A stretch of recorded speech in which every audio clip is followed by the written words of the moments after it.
bookings we still do, but like it's more like kind of getting them into contact with these people and then getting them to a and point then where seeing they if need the management. Seeing if they flourish, and if they flourish, then we say, hey, well, sign the contract. Yeah. Still waiting on Kelly's text apparently, 6 minutes. Liar. Been left on scene for 6 months, Handy. Oh, left me on red. Please. Hello and welcome to the Up and Coming podcast. My name is North Barton. With me today is Ali Wilson and Kyle Hand. Thank you both for joining. Happy to be here. Thanks. What's happening, guys? How was the weekend? Big. Yeah, it was big. good. Hence the croaky voice. I'm sorry to do. Yeah, it was good.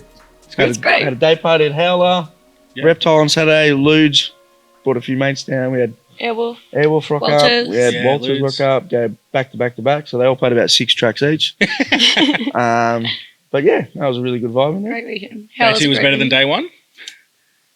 Well, no. No, not in this case. Oh yeah, the day party was probably better than Reptile, but No, but they were a different vibe. Yeah. How's the sick I think he was trying to insinuate that we kicked on, but we actually didn't. So No, They didn't kick on really for reference. Well behaved, Yeah. sort of. Oh, we should actually mention this. Our sponsors, Canadian Club. Canadian Club. Thank you for hosting kick-ons, Canadian Club. Passion fruit UDLs, thank you. That's it. So for those who might not be familiar with Kyle and Ali, these two are amazing people in the industry, 2 people who have had the good fortune of working closely alongside with on a near weekly basis. They both are part of Hardware Group, one of the biggest event space companies in Melbourne and Australia. And they've done some great work and run some amazing events and parties, probably events that you wouldn't have known that it's actually them that have done it. So guys, I've had a firsthand look into what you guys have been able to do and achieve, and it's been absolutely incredible what you guys have been able to do for such a long period of time. Not just 1 or 2 events. It's been years upon years. Especially Kyle. We've worked together for such a long time. Like I think as I would have touched upon in the last episode with Rory and Kelly, like 8 years now, and I've missed out on a lot of those stuff that you did even before that. But like even these days, especially in a post-COVID world, there's been so many great parties and events that have happened. Okay, it'd be longer than 8 years. You and I. Yeah, easy. Yeah, like at least 8 years. I'm just happy that you guys still put up with each other. You put up with Kyle. We give each other space, and we know how to work. I need that. some time. Yeah, that's it. That's it. I get that a lot. So yeah. Oh. It's fine. No, it feels like definitely feels like it'd be longer than 8 years that we've worked together. I feel like it was 2016, Fake Tits and then Earthcore. Well, hang on, you forgot the most important thing about 2016. Oh, not the doggies flag. When the doggies won the flag. Not the rigged flag. Mate, still marked down as a flag in the It's still a flag. In the book. It's still a flag. Still a flag. You're right. It was a big year. I know. You definitely I had a daughter too that year. Nice celebrations. Oh, shout out to Annie. So yeah, obviously you guys have done some great work. How did you both sort of, before even hardware stuff, how did you guys sort of get into the industry? What were your motivations behind that? Like to sort of get into this world of promoting and marketing and events? You've been there longer, so you can start. No, I'll go. No, your story is shorter, so you can go first. Well, I always wanted to work in events. I knew Yeah. I wanted to. Started a course, hated it, so shit. What course? Was it a marketing course? Like an event management course. Yeah, okay. I started it, paid for it, didn't finish it. Okay. So it was just so boring. Yeah, right. And then I just started doing casual jobs for hardware. I just did artist accreditation and stuff on the back gate, skating tickets and that. And then I was kind of right place at the right time because the marketing manager at the time quit. Okay. And then I just kind of swooped in. Was that at an event? Like you had that chat was it with Kyle specifically, or was it someone else? Yeah, the first event I worked at was Reminisce, just on the back gate. Yeah, okay. Yeah. Nice. What year was that? Oh, it would have been 22 out of COVID. I've been here 2 years. Again, maybe it's just me. Everything feels longer. Showing your age, Handy. Oh boy. I basically got interviewed in the green room at a picnic. Richie came in and all Kyle's friends were sitting around staring at me, and Richie's asking me these questions Ali, what's your plans and stuff. But yeah, they offered me the role. And I was just very lucky. There's no place like having an interview in a green room of all places. Yeah. Not an office. And having Kyle's mates staring at you. Yeah, that's it. Well, that's well, you got to deal with it because they're the entourage. So he's just seeing how well you do under pressure in a high pressured environment. Yeah. So you clearly passed. You're here now. So great work. Well, you should mention though that you were doubting yourself at the start. Yeah, I had the option to either take the social because I do the marketing for hardware. I had the option to take the social media coordinator role. Or the marketing, I was like, I'll do socials. And actually one of Kyle's mates and Kyle, they like convinced me into doing the marketing role. Which I'm in glad addition to the social media stuff, or was it just? No, I do our socials as well. Yeah. But I have no degree or no experience. It was my first job in events. Yeah, wow. But it's just definitely. Threw straight into the deep end. Yeah, straight into the big boy stuff, huh? But I'm learning from the best. Sink or swim, baby. From the best. Learning from Richie. Yeah, not Kyle. Definitely Kyle. He's taught me a lot as well, Ali. So I can appreciate where you're coming from there. That's awesome. So you'd actually done no work in the event space prior to hardware. It was just straight into hardware and straight reminisce. Sorry? I'd been to lots of events, so I've been a punter, but of course, just like networking, I guess. Yeah, exactly. The power of networking, guys. That is, it's not what you know, it's who you know. If you're going to take anything away from this episode, it's the power of marketing and networking and all that kind of stuff. So very, very important. And Handy, I think you've got a bit of a story as well, Well, yes, I do. I started out as a chef when I first went in school. So I worked in like it's called the Kingston in Hyatt Street, Richmond. And it was like a sort of like a fine dining restaurant downstairs and like a real nice pub upstairs. Is it still around? Yeah, it's still open. Yep. And then I worked there, and then the chef left, and then I went to another place, Batman's Hill on Collins, which is like, I didn't learn anything there. It was just like putting trays in the oven for like buffet breakfast, and it was just shit. I hated it. Yeah. And then I went to the European Beer Cafe, and then I had a girlfriend at the time. And when you're an apprentice, you get Tuesdays and Wednesdays off, and then we broke up. So I was like trying to mix a social life with being a chef, and that just doesn't mix. Oh, so I just had this moment where I literally fell asleep at work. I was like cutting, and then I was falling asleep as I was cutting, and the chef was like, "Mate, you need to go sit down." And then 3 hours later, he comes to me and goes, I've fallen asleep on the beer kegs outside. It was like pissing down rain. Was this after like a big weekend or a big night? Oh, mate, it was after a couple of episodes of Larry Ender. Of what? No way. Never mind. And it was after a pretty big weekend, let's be honest. Yeah. And then, he woke me up. He's like, "Where the fuck you been?" I'm like, "Oh, fuck, sorry, man." That was like my moment where I was like, I can't do this anymore. Yeah. So then I just started going out heaps, and I was selling I started going to 2 floors up where... Good old TFU. Where Storyville is now. Before it was Wawa. Before that was 2 floors up. 2 floors up, yeah. And that was like the place to be. And I started selling tickets for Adam Bartis. So half of Orchestrated. Yeah, because I became good mates with Adam. Yeah. Started selling tickets for him. I think the first event I sold like 20 tickets. Yeah. Next one I sold 40. Next one I sold 300. Next one I sold like 700. They're like, "Fuck, we better give this guy a job." Yeah. Well, we don't want to lose him. And then so they gave me a job as like promotions manager. Yeah. And then from there I went to I used to run a Sunday at the Saint with Nick Corvo. It's called Fuck Mondays.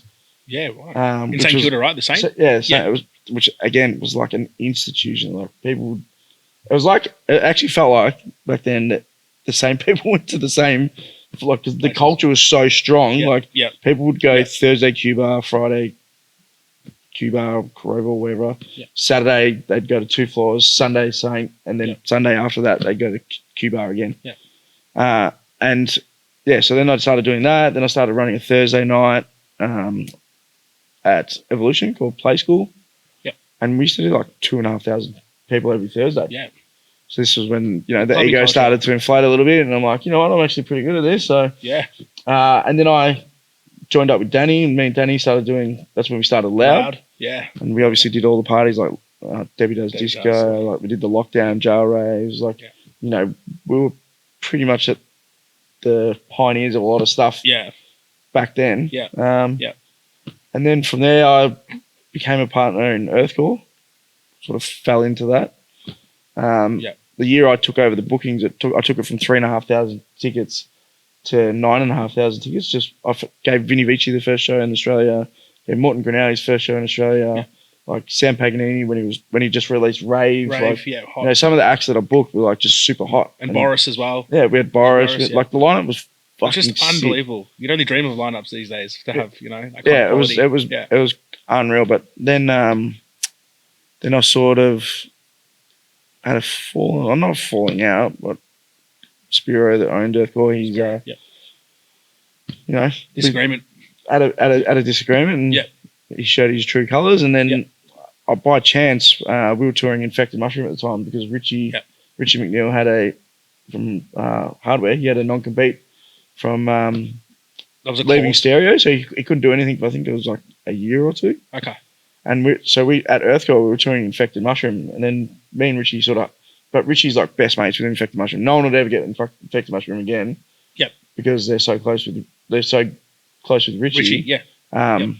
But Spiro had this chance and he got them. So, but Richie came to the shows and I just sat down and spoke to him the whole day, and then basically we just kept talking from there on. And then he said once his non-compete ended, he was like, "Mate, I'm starting up Hardware again." He goes, "And I want you to come work with me." And you know, it was like, well, who am I going to work for? I'm going to work for the most successful promoter in Australia. Yeah, all this bum that's going to rip me off at every opportunity he gets, and.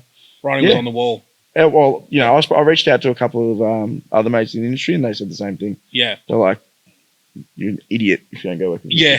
Yeah, 100%. So that was in probably 2015. 2015, and then here we are, still plugging away. I don't think I've ever actually heard that story about how you actually come into Hardware. Yeah, there you go. Day, Ali. What events was Hardware running at that time? We did the first event I worked on was Tell No Tales. With Ricardo Villalobos, Pam Pot, Nastia, and Audion. What else was it? I think we just got Picnic as well. Yeah, Picnic in the early days when it was near Fed Square. Yeah. Yeah. That was awesome. Yeah. So much fun. That was one of it. What else did I work in?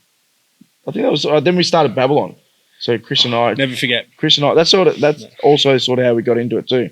Because Chris and I sort of brought the idea of doing Babylon to the table.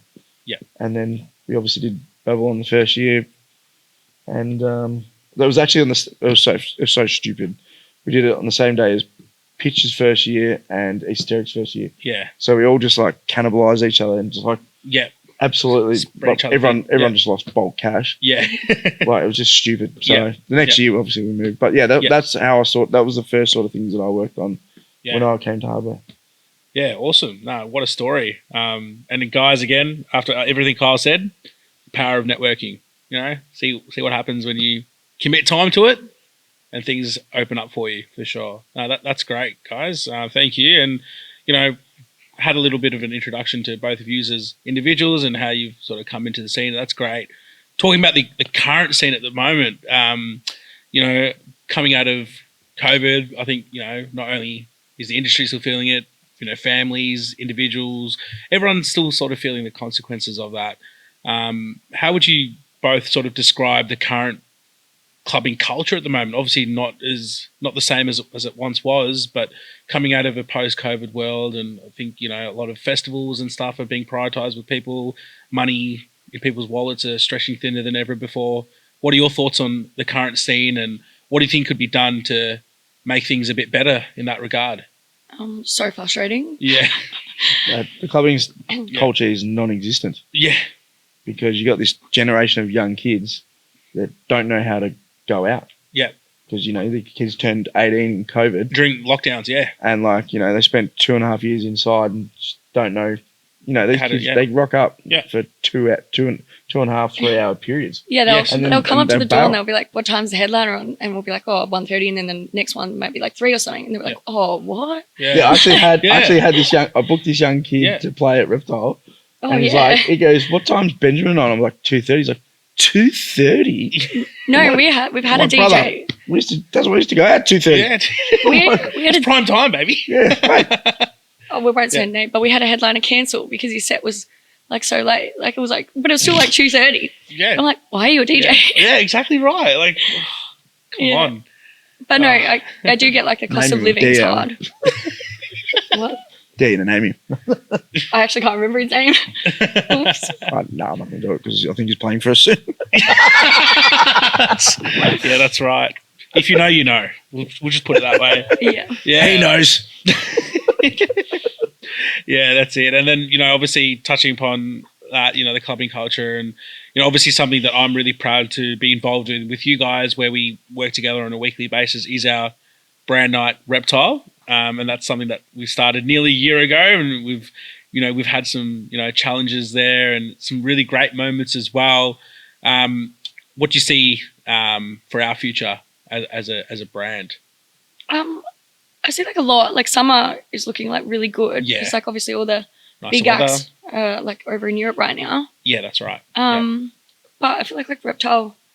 It's hard at the moment because, you know, it's pissing down rain. Yeah. It's freezing. And it's freezing. Yeah. Like, tell me, especially now. Now there's no like. Winter used to be like clubbing season, but now it's like clubbing's back, Ellie. Clubbing is back. Now, you know, it's just pissing down rain. Like, yeah, and everything's me personally, like, Yeah. I'm like, I don't want to go out if it's pissing down rain. Like, Yeah, exactly right. you know, if I've got that mentality, then like, you know, Exactly right. Yeah, well, and I feel like people do save their money for festivals and stuff. that's right. Yeah. Especially because like the summer, like camping festivals, they're Yeah, coming of out course. now, and like at the end of the like day, they're $900, expensive. $900 to go to a camping festival. At least. Yeah, these days. Yeah. I remember like when one of my first introductions to you, Kyle, was like Earthcore, and I remember the tickets back then in like 2016. They were like maybe like $200. Yeah, they would have been $200. $200, and the lineup was I mean, just insane. Didn't for 3 or charge 4 $300 days. for car parks either. Yeah, and then these Gave days, them away for free. Probably why we didn't make any money, but looking back, Damn it.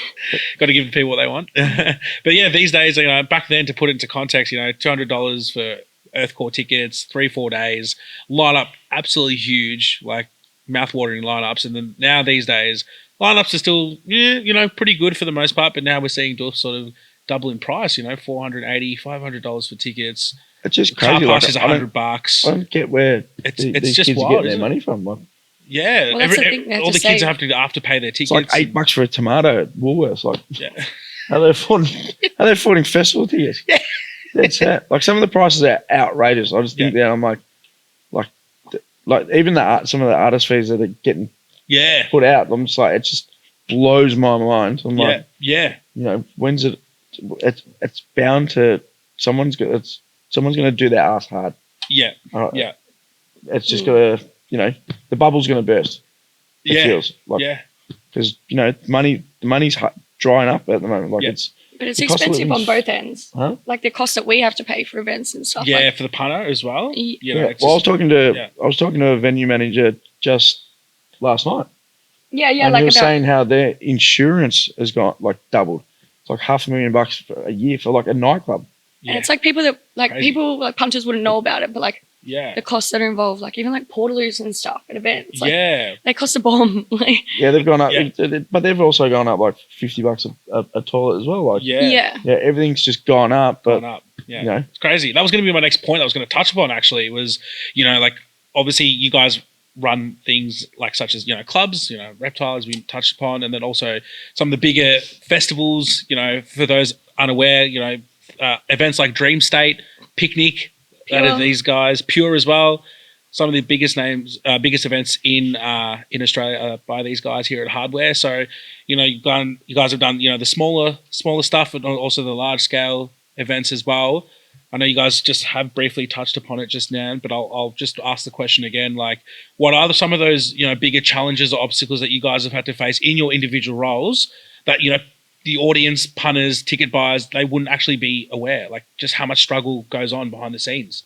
For me, I get roasted in our DMs about like set times. Like if they want an artist playing at a different time, for example, like the Picnic finale, we had Trim in like an earlier slot. Oh, I remember that one. Yeah. And like that was his debut Australian show. yes. That's right. But at the end of the day, it comes down to like logistics and like the other artists, like they're like They're set times as well. and like because they normally request it, and sometimes you have to you want to like follow we can't the always request. control it. Yeah, exactly. So a lot of people wouldn't have understood that, and for me, I remember all the comments online about the Trim stuff, and Trim's one of my favorite artists as well. But it's like, yes, he's on a couple of hours early, but just come to the event early. Down there. Come to the event early, show some support, buy an extra drink or two. It does my head in. Like, we're telling you what time he's playing. Yeah. Just fucking get there. You're paying for a ticket. Pay You might as well enjoy the most of your day. 1 p.m. in the afternoon. He was playing at 5. Like, yeah. Not even does crazy my early. nut in. Yeah. Exactly right. I think people don't realize, like, obviously we would like to have it in different ways sometimes, but sometimes it doesn't work like that. It's possible, At the end of the day, I feel like people should be grateful this artist is coming to Australia. In the first place. It's a long way for them to travel. And, sometimes they might not be willing to do it. And, like, you've done the hard work to get them there. And, just show some love and appreciation for the event. Definitely. Yeah. And obviously with you, Ali, doing the social media stuff, so you could be controlling the pages there. And obviously you'd see a lot of comments, backlash, all that kind of stuff. Would there be any other challenges? That would be in the lead up, but like any challenges sort of on the day of an event, like maybe artist liaison or like other things that, you find. When she doesn't put enough posters up or give enough wristbands to the punters. Have you tried putting a poster up at the bowl? They do not stick. They do not stick, yeah, so I've heard. Got to get that double-sided tape. No wristbands at the bowl handy, I remember that one time. I've only ever cracked it out early once. That was a one-time, yeah. One-time thing. One-time, yeah. Ali's a trooper, though. We love Ali. Ali's the glue to Reptile, guys. She's the best. If there was no Ali, like the place would come crumbling down. Seriously. I wouldn't say crumbling down, mate. But it's blown up to pieces. Yeah, you know what I mean. No, Ali's great. We really appreciate it. Really appreciate the stuff she does. Oh, why you get so red? Guys, we're having a moment.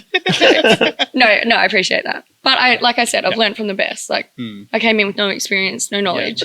They've really taught me everything I know. Yeah, of course. But it is tough. Like people that come back to us with stuff that we can't control. Control sometimes. Yeah, okay. And Kyle, for you, been around a long time, have a really huge knowledge of the industry. What are some of the challenges that you would have had yourself, just in general, like across the years?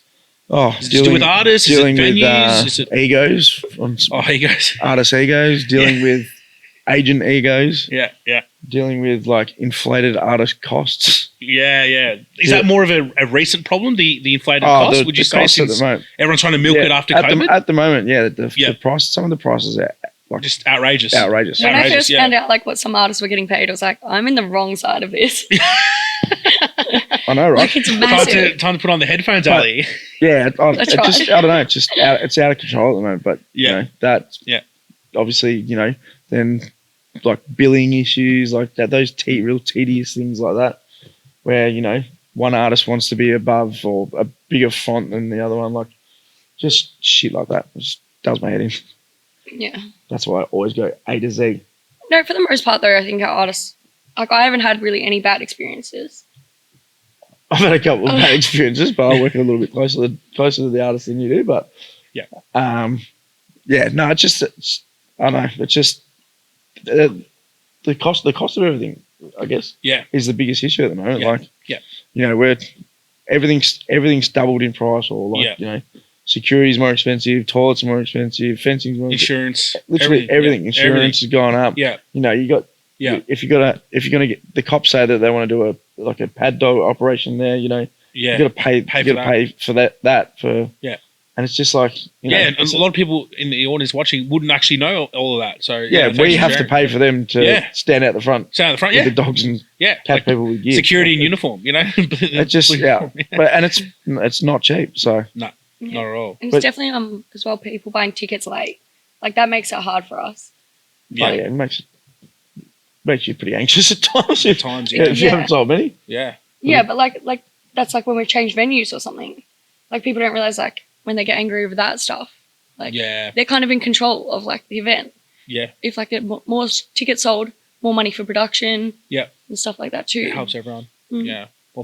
Less people miss out as well. When you're able to increase capacity as well. So. Yeah. Okay, so we've touched upon the different events that you guys have been a part of, both small and large. Can you sort of provide some insight to the audience in regards to how your preparation and the execution of the events might be different compared from like something smaller to something larger? What are some of the additional headaches that you guys might have that you have to navigate through?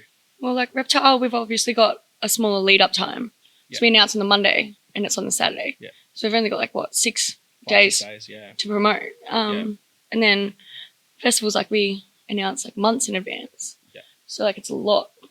Everything has to be done a lot quicker. Yeah. You also got bigger budgets that you can work with. So, but that you will. Yeah. You know, exactly. Your marketing budget's a lot more, so you can spread the word a lot more, and your talent budget's a lot more. Yeah. So you can book better acts and. Yeah, we're trying to feel like a big venue, like a what? But you've also got you do a lot the larger stuff that you go. Where it depends where you do it. You might have to go. You have to get a Pope permit. You might have to. You got to get different permits. You got to. You might be running the bar at the show, so you got to. Sort your bars out. You got to. You got to sort more security. Like whereas if we're going into a venue where we're doing a club show, that's sort of already sorted for us. So whereas a lot more. We generally actually hire an event manager to do all that stuff. So booking the toilets, booking the fencing, booking the security. Organise someone to do the bar, and whereas club shows, it's just it's kind of already done more of a turnkey. You just walk in, walk out. Yeah. So much easier. But like it's also harder because you don't have as much time to. Well, not harder, but like when you're trying to push those amount of tickets early. Yeah. Or like get people to come. Smaller time frames. It can be a challenge, especially in the current time we're in with post COVID and winter as well. Pissing down rain doesn't help. Yeah, pissing down rain. It can be a challenge. 100%. No, thanks guys for sharing. And then sort of touching upon both of you individually. So Ali, you've been with Hardware now for a couple of years and you've done some amazing work. Where do you sort of see your future here in terms of long term? Like, do you see yourself sort of maybe getting to a level or role like similar to Kyle, who's provided you a lot of guidance, or is there somewhere else that you wanted to go? Well, I dabbled in like a little bit of artist management, and I feel like I do align with like artist management and stuff. Yeah. Definitely like more involved in that, but I kind of already had that opportunity with Kyle and Richie. Yeah. Like, I already help out with Adam, like our management company. But yeah, kind of broadening like all my roles within your skills and your knowledge. Yeah. Yeah. But I still I see myself being with Hardware. But yeah, for sure. Yeah. Yeah, that's great. It'd be awkward if you did said that on camera and I was here. Anyway. Wait, what? If you said otherwise. I'm actually planning to leave. Yeah, Ali's just saying it for legal purposes on camera. Yeah. Yeah, I'll keep you on your toes. 3 times if you need help. I couldn't even blink there. It's the universe telling me something I'm meant to say. That's it. No, but I'm lucky. And I do, like Richie and that, they provide me like lots of like opportunity for growth. So I do definitely see myself staying there and helping out more with like Adam. Yeah. And that, because like there's a lot involved with that too. Oh, 100%. Like for me as well, touching upon your answer as well, like to provide some context to the audience, like before, myself as an artist, I was that promoter. I was the one selling tickets. That's how I met Kyle and got a leg in through the industry. And one thing I really appreciated with Kyle and Hardware was that, I put in a lot of effort to selling tickets and promoting events and, working hard and, trying to make every bit as good as possible. But then, guys like Kyle really reciprocated that effort with great set times, opportunities for future events. So it was mutual. There was, it was a two-way street there in terms of that relationship. And that really allowed me to grow as not only as an artist, but as an individual. So, it was just fantastic for me, and that allowed me to get to where I am today. So, again, cannot thank you enough, Handy, for all the opportunities over the years, mate. Thank you. And it's helped me to get to where I am. But yeah, it's just such a great company to work for with great individuals, as Ali can attest, and myself. So yeah, good stuff. But we give back to the people that put in, and like you put in. Exactly, yeah. And like, you scratch my back, I'll scratch yours. Exactly. Like, yeah, it's definitely. And the individuals, like we had a few that we had to iron out first, but now the team that we've got at the moment is probably the dream team. The dream team. Yeah. It's a great fam that we have at Reptile. Yeah, not just even like our Hardware team. I've been well, and but people probably wouldn't know our Hardware team's really small. Yeah. Like, it's only me, Kyle, Richie, and then M. Yeah. And then we've obviously got like we've got Rob, who does like touring for us. Rob who sort of joined us as a touring agent as well. And sort of like a, transforming into a hardware agent. Is that Taglo? Yeah, Yeah. Taglo. Taglo, yeah. And then we've got we've got like Corey and that in the office who do like our digital advertising. Yeah. But like we're a small team and symbiotic. Yeah. we get a few blow-ins over summer when it gets busy. Couple of Like extra Yeah, heads. but like for full time, we've Yeah. only got a few full staff. timers. Yeah, Full-timers. it's only But it is quality over quantity, right, guys? You know. Yeah. mate. Cream of the crop, Pretty good. Top shelf. top tier, baby. Let's go. Love that. No, that's great. And then, you know, I just mentioned Rob and Taglo. You know, Kyle, something you also do in addition to all the events and parties that you run is, you know, artist management as part of Hardware. Adam Music Group. Is that Yeah, correct? so Richie and I started Adam basically at the start of COVID. It was the shittest time ever to start a management company. But I was already sort of looking after a group of artists under a different brand that we did, Alter. Yeah. But that we sort of, you know, Richie sort of wanted to be a part of it and, Yeah. you know, use his pool and His like expertise. Captain Planet, mate. When our powers combined, sort of thing. So we started Adam. Yep. I think in about 2020. Our first signing was Laura King. Yeah, good old Laura. Who's Shout out to Laura King. Go Love Lozzie. Lozzie. Go Lozzie. But she was already like, you know, in our stable under Alter. Yeah. And then our second signing was Taglo, who's, you know, he's a progressive house artist. Like, you know, if there's an Anjuna party in Australia, he's probably playing it because, and they're fangirling him because he's like the Anjuna like mascot. He's got a for girlfriend now. You can't say that. Well, she fangirls him, so. And you're going on tour with him soon in Japan? Is that right? Yeah. Well, he's got a couple of shows in Tokyo, Osaka. We're working on getting some stuff in perhaps Korea and stuff as well. So, you know, it's going really well for him. He's like got a couple of releases on Armada, which Richie sort of teed up through his connections with Alvin Van Buren. Yeah. Well, Richie has a lot of connections. Yeah, well, That's you the know, other perk. Richie's been around forever, so he's you know, he knows a lot of people. But you know, he's got a couple of releases on the Tokyo tour is actually because of his releases on Ava Deep. Ava Deep are doing a big showcase in Tokyo. And then we managed the Sunset Brothers. So they're the last sort of act that we just recently signed. Or not recently, maybe 6 to 8 months ago. Yeah. You know, those boys were already pretty established as artists. Yeah.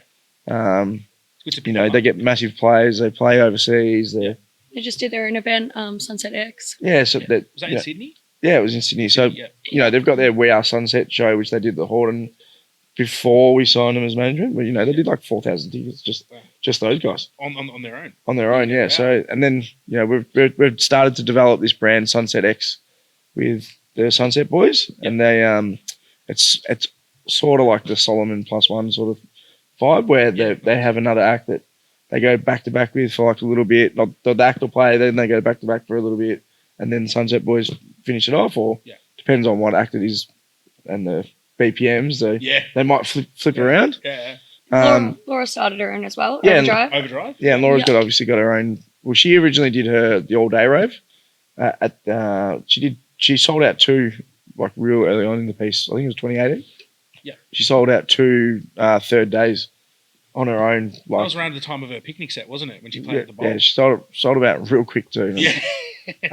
But yeah, then since then she's got her brand Overdrive where she's actually curating the lineup. She's bringing artists from, you know, not massive artists, like maybe some, you know, some real underground sort of acts that they're like the really people emerging. like she plays their tracks all the time. Like she'll play their tracks all the time. Yeah. You know, it actually helps her because you know, these people go back to Europe and they talk about Laura and they talk about the party and stuff like that. So you know, she had her first Overdrive in April this year in Sydney, and then Melbourne on the Saturday, and you know they both sold out. Like so you know, and we kind of get like Hardware's involved with it. Like we assist with like the marketing and like all like the venue stuff kind of. But like Laura did all the production and stuff herself. Like, it's full. It's her full vision. But like that, it's like bringing her vision to life. Like she kind of gets the creative control, which is like really cool. And then you guys help facilitate that, which is really great. And let her take the reins and. Yeah, she's like the full forward that kicks the goals, and we're the midfield that does all the work. Sorry, Laura. No, Laura worked really hard. Bond to Ugle Hagen, huh? Yeah, that's it.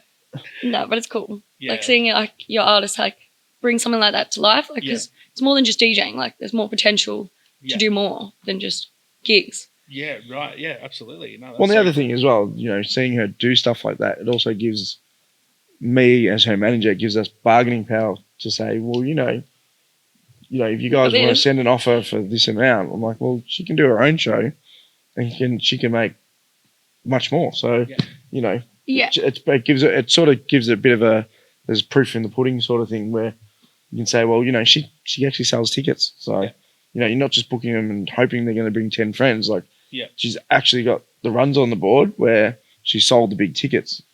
That's right.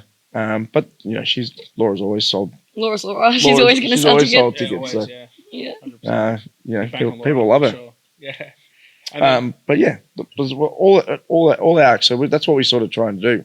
Try to develop like a brand. Like their own shows, sort of thing. We can build that way, and then that sort of expands their whole brand, I guess. Is it? Yeah, their brand. If that makes sense. It does make sense. Yeah. Like Taglow's just we're looking into doing like a Taglow all day thing. Yeah. Across Australia. Wow. Yeah. So where he'll play, 5-6 hour sets. Yeah. And like as the progressive house guys do, take them on a journey. Take them on a journey. I was about to say that. So yeah, we're looking into that with him at the moment, and yeah, definitely takes him to the next level. Like, portrays them in a different way, and and then to get the backing from hardware as well is a big coup for them as well as artists. So it really helps them sort of take them to that next step, as you mentioned. So well, let's not just even hardware though. Like we try to work as Atom. We try to separate the two. Still, like, I can't have the hardware hat on and I can't have the Atom hat on at the same time. Like, that's right. Because we've got to actually think about the artists and what their best interests are. Of course. So like we still, I'd never stop any of our artists playing for anyone just because hardware doesn't get along with it. Like, exactly. If or like a competitor, like we had Laura play at Reptile, but then she played at XC just recently as well. Yeah. Like we're never going to stop. Which is basically Reptile's direct competitor, but it's in her best interest to play that. So we've got to sit back and sometimes and just think about what's best, because technically we work for them because we're their management, but they're hiring us as their manager to get them booked. To get them seat. So you can't be an asshole about it.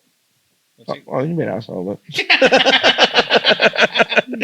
business is business, right? That's it. And then, like, as well, Kyle, touching upon the artist management, like you've got the work that you do with them, but then there are some other artists that you work with in a sort of different capacity there, where you sort of manage more of their bookings rather than the management. Yeah. So look, how does that differ? We've got. So the audience knows. We also do the bookings for Kelly T, Triforce, Brooke Powell. I think that's it. I hope so.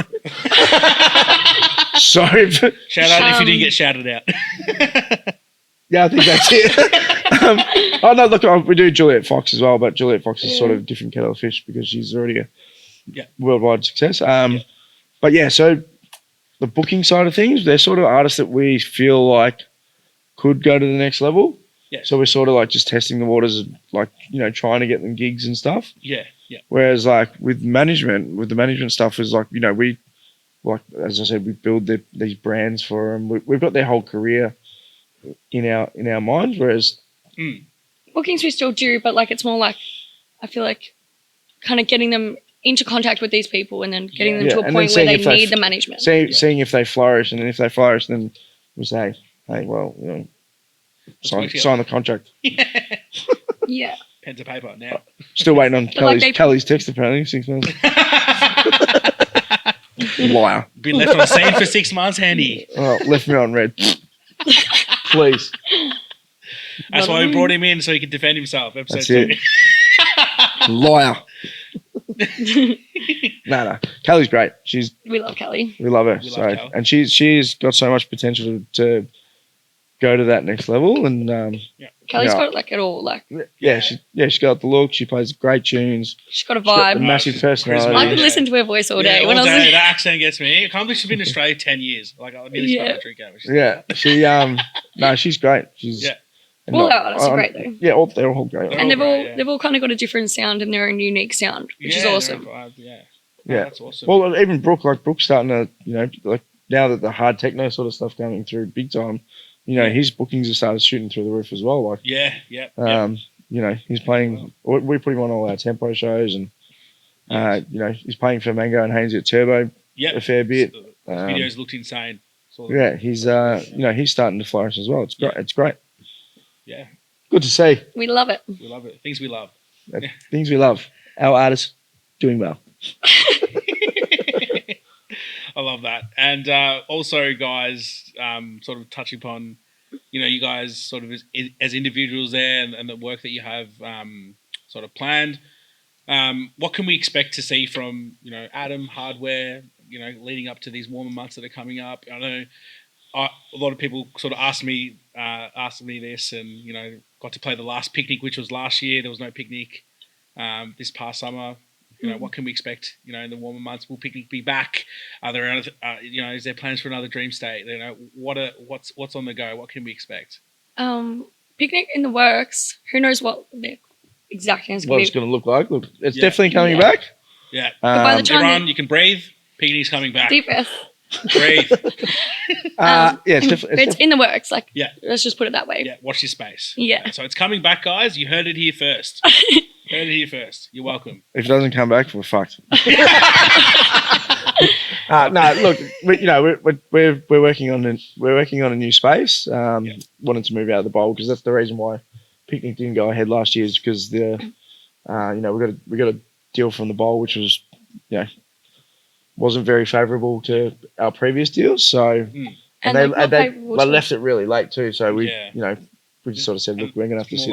That's a challenge of the economic side. Yeah, it would have made picnic more expensive for punters as well. Which is not easy. Which is against the picnic ethos. Like the picnic ethos is it's like, is it $15 or $20? I remember it starts cheap. When I first started going to them, like around the time that I met you, Kyle, I didn't actually know you guys were picnic, and I remember going to the first ones at near Fed Square. I can't remember the exact venue or whatever it was, but it was just like a space near. Yeah. I remember paying like $15 for a ticket. Yeah, well, that's the whole idea behind picnic. Last season we started tickets like $20. $20, yeah. And this is like big international headliners. Yeah, it's huge acts. Yeah. Well, the finale, you could have got $20 tickets to see Ben Clock, Trim, and Slow-mo, like just and it just wouldn't be right if we brought picnic back, but in that way, like making tickets more expensive and that. Yeah. So that's not, and it's so frequent that it's not even sustainable to do it like that. Yeah, that's it's really. Well, we're at Hardware. We're very conscious of ticket prices.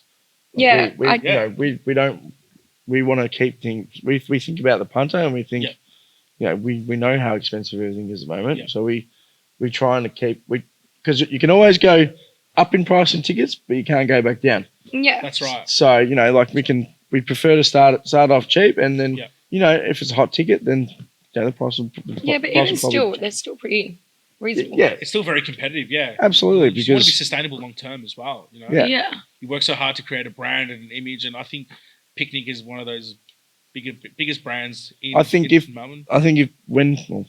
Picnic comes back this year after the season off, I think it'll probably be our biggest picnic yet. Well, it's our 10-year anniversary, actually. Calling it now. It has to on be. video. Yeah. It has to be. It's our 10-year anniversary. Oh, well, there you go. In our 11th year. But we've got more exciting stuff coming up. Like we're working with some... Dream State is coming back. Dream State's coming back. I went to last year's one. In February. Insane. Oh, February. Yeah. You heard it here first. The up and coming. Not telling the dates so the competitors don't know. But like there's stuff in the works, like talking to some other big international brands. We've got a couple of collabs or partnerships there. Yeah, like bringing their event to Australia, and like they're pretty big. Teletech. No, we missed the boat on that one, but there's two very big brands that we're looking to bring to Australia. Yeah. One's like basically confirmed that it's going to happen. The other one, we're still sort of fine tuning the deal, but. Once that's announced, people will know. And is that? Can you reveal sort of like what like genre or kind of style of music? Is it like the hard techno, or is it like the one's house? like faster. One's a faster. Faster. we're bringing the Formula One back to Melbourne. Let's go. Yeah. Well, no, you can go into it. You won't get in trouble if you say something. Actually, I won't either. But only Ali gets in trouble, you can guys. leak. You know what we can leak, Mate, if I give a pre-announcement for the announcement, Richie will have my nuts. Okay, well, until the contract's signed. Come on, Richie. Come on, mate. We just called Yeah. you the GOAT last episode. Come on, until the contracts are signed, I can't say. you just have to anything. follow us and find out. Yeah, follow yeah. Hardware at hardwaregroup.com. Marketing 101. Bang. There's no .com.au in the Instagram handle. It's just No, it's at Hardware Group AU. AU, there you go. Um, But no, we've got two very big brands in the works that we're working on. Mobile Disco is coming back in Jan. Carl Cox. that's Yeah. a part of Very picnic. That comes back in January at Katani Gardens. Back at Katani. Yeah, awesome. We've got our Revolver dates lined up again. Yeah, So we get like 7 Sundays a summer. Okay, yeah. we've got a few Let's tempo talk off shows. camera, Carl. Hey? We'll talk off camera about that. Yeah, we've Tempo got shows. we've got a couple of tempo shows Tempo going. shows. Which Yeah. is faster. We call it hard fast techno. Yeah. You're almost giving the thing away by saying faster. What do you mean? You said faster before, and then you're saying. Anyways, this is what I have to deal with. Yeah. Can't wait for tempo. Yeah. That's gonna be sick. Yeah. Well, yeah, we'll get alignment and alignment Sparks. and Teller. Alex, yeah. How the fuck you say And we've got it? Charlie Sparks. You booked it. Oh, actually, It doesn't mean we've I got can our Charlie pronounce it. Sparks Charlie one. Sparks as well. Oh yeah, Charlie that's Sparks. sold And out. who knows? But- There might be another Charlie Sparks show in the works. Maybe. Maybe. I have no idea. Who knows? No one knows. No one on this couch knows. Mm. And guys, I thought I'd sort of conclude here with something involving highlights and memories. You guys have had different experiences, been involved in the industry for different amounts of times. I certainly have my own highlights and things that I'm proud of. What are the things that you guys are most proud of in terms of achievements in the industry, things that you guys have worked on as individuals and as a collective? And also, who would you say are some of your favorite artists to listen to and work with, past and present as well? My highlight would be finishing my first picnic season. Yeah. Because that's when I was still fresh to hardware. Yeah. And I was thrown in the deep end, didn't have experience. But looking back, I was like, fuck, that's pretty cool. Good work, yeah. Filling out the bowl. Yeah. Insane. But yeah, that was a feel good moment for me. Yeah. Look good, feel good. Yeah. As well, who are your sort of favorite artists that you've worked with previously, or that you listen to or currently? Yeah. Love working with Thomas Schumacher whenever we have him down. He's awesome. He's great. Big T. Yeah. Yeah. We had Josem recently. It's not technically the music I listen to, but I just loved his set. He's also great. Yeah. I don't know. We work with so many great artists. I haven't had any bad experiences. And oh, that's good. yeah. Yeah. Mm. Yeah, Very good. awesome. And what about you, Handy? I know you've had some egos and some moments over the years. I know off camera we've talked about a few artists, which I just live for those. I live for those stories every time. But maybe I don't kiss and tell on those type of stories, but yeah, no, we're not on camera anyway. No. We're asking. I'm asking your favorite. I've taught a lot of acts over the time, but I've become really close friends with guys like Luigi Madonna. Yeah. Rainier Zonneveld's obviously a good friend. We love Rainier. A good friend of mine. Yeah. Thomas Schumacher is a legend. Gregor Trescher, Victor Ruiz. There's so many guys that I've toured that are just awesome to deal with. It's just pain. It's pain-free. It's just like hanging out with my mates. Yeah. You know what I mean? So those type of acts I really, really appreciate, because I've toured some older guys that have been touring for 600 years, and they just give you donuts. They're hey mate, when's your next release coming out? There, you don't actually care, That mate. might be the jet lag. It might be the jet lag or they're just assholes, but Yeah. no, those guys I don't call them they're artists, but they're my mates. Yeah. I mean, that's awesome. you know, like when I go, for example, when I go to Amsterdam, I go to Luigi's house, and he cooks me dinner. Yeah. Oh, you made a track with Rainier, and he played it at 80. Yeah, I made a track. Luigi's like look after your kids as well, isn't he? Yeah. No, but Luigi. Yeah, well, Luigi's like hangs out with my kids when he comes here. Yeah, like, what a legend. Yeah. Yeah, me and Rainier made a track together. What was the line in it? Something bad, Daddy's. No, I don't know. Can't remember. On my dick. Definitely wasn't that. But you know, as I said, they're more my mates than anything now, and it's always seemed like Bart. Sorry, should have given a shout out to Bart Skills as well. Bart Skills. Yeah, you had him recently. He's a fucking legend as well to deal with. Yeah, they're all pretty pleasant. They're all very pleasant. Yeah. Ironically, if you want me to tell you a story. Oh, we've got time. All the time. My favourite artist, one of my favourite artists to listen to, turns out to be the biggest arsehole of them all. And he plays, which is weird because he plays such nice music. Yeah. He plays like Jacking House. It's like so happy. Yeah. But the dealings I had with him, he was very miserable. Not great. And he just, I don't know, it was just an asshole to me. And I'm like, you know, he actually had sciatica at the time, the last time I toured him, and he wanted us to fly him out to Babylon in a helicopter. And I was like, no, I'm not getting in a helicopter, mate. Just lay down in the bus.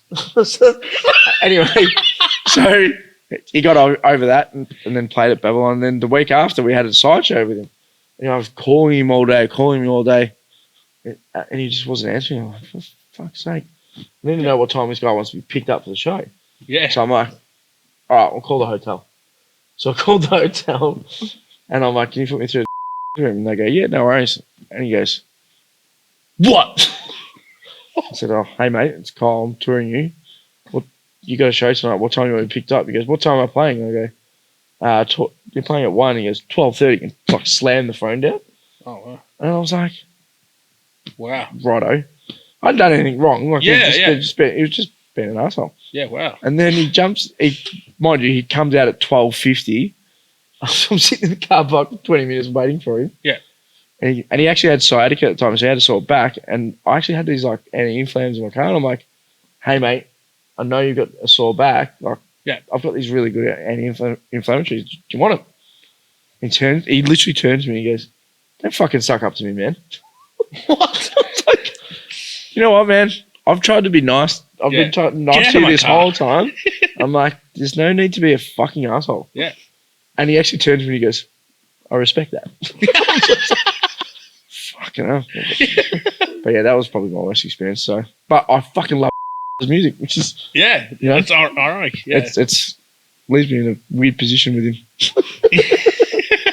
When's the next tour? Not coming from Hardware, I know. I'll listen to his next fucking pre-announcement, his next SoundCloud mix, but that's about it. I'm not going to go too deep into it, but I feel like there's been a time when you've been waking up from a hotel on tour and you were pretty salty at Richie. Oh, here we go. Try to throw me under the bus. What goes around comes around. Yeah. No, but I didn't wake him up. It was like 3 in the afternoon when I was calling him. But yes, Richie has woken me up in the hotel. Mm-hmm. It happens. It happens. I get sleepy. Everyone needs their rest, Hallie. True. That's true. Very true. But yeah, most of the acts we tour, they're great. I don't think we've ever had too many. There's a few like divas, like yeah. Who, Ellie? There was one that made me try find a lock for a green room. Yeah, I know who you're talking about. Yeah, and I had to run around like a headless chook, and she was about to play. Yeah. She also, that same tour, she also told me the desk was too short. Oh yeah. And I was like, she was about to jump on. I'm like, well, what do you want me to do? Get some phone books or something? Like it's literally yellow pages. Like and she was wearing it's like 4 millimeters with like a heel that big. Get over it, you freak. I don't know who this actor actually talking about. I made this up. Made this up on the spot. I did. A bit of improv. Oh god. Imaginary artist. Hopefully she doesn't watch. Actually, no, I don't even fucking sure it's this. I'm not touring her again. Kyle just went rogue. Love it. The rogue. Guys. But no, look, 99% of the acts we get tour, they love touring with hardware, and we love having them tour for hardware. Yes. And that's why they come back, because we, you know, they appreciate our business. They know that when they're going to get here, they're going to be looked after. They're going to have a good time. Yeah. So yeah. Obviously, they know about the hardware's reputation. That gets us a lot of business as well. Yeah, definitely. We do take care of our acts. Yeah, absolutely. Yeah. That's like our main priority. So, you know, they've travelled halfway across the world to come play for us, and we want to make sure that they're comfortable the whole time, and we want their return business. So, yeah, 100%. And you know, for the audience, you know, watching, how can they connect with you guys as individuals and the brands that you work with? What are the socials to look out for? What are your handles? Here we go, marketing manager. It's basically, we've got a lot of Instagram accounts. Hardware Group AU, Tempo.oz. Technically, you can just go to hardware and and then they're all in the bio.